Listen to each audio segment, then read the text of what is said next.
Peggy 12.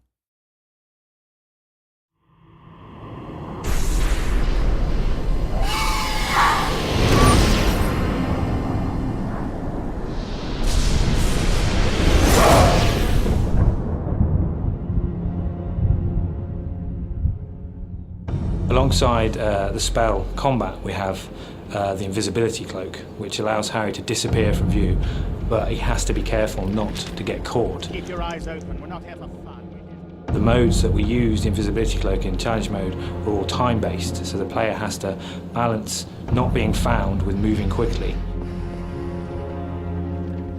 One of my favourite levels in the game is Shaftesbury Avenue, because it's an opportunity to see Harry as a wizard in the Muggle world. The first time you come to a challenge, it's often worth using 4 points. That's our navigational spell, and it will tell you where you need to go.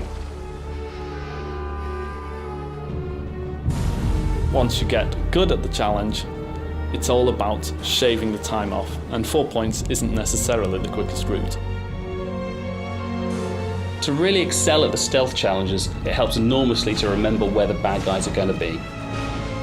You need to get from A to B as quickly as possible. The trouble is, when you're on the invisibility cloak, the faster you move, the more likely you are to be seen.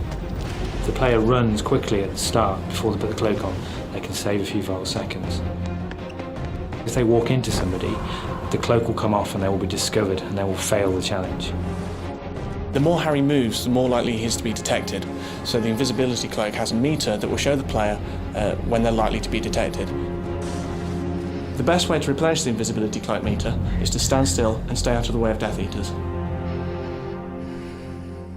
Another way to get it to recover is to find a location where no one can see you and quickly remove the cloak and replace it.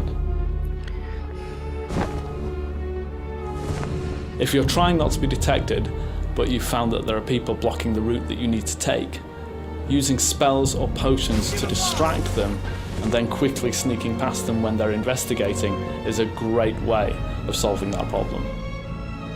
I like to use Peruvian Darkness Powder. It's brilliant to create a distraction, get the guards out of the way so I can sneak through.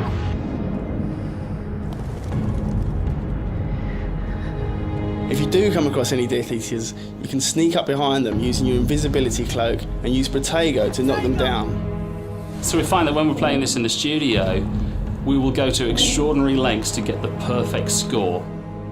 You have to make micro decisions to decide how close you want to get to that Death Eater that suddenly appeared in front of you. Or how far you need to stay away. When exactly do you take your cloak off, and when do you put it back on? When do you take that shot? When do you throw the potion? Do you throw the potion at all? It's all down to micro judgments, because every second counts.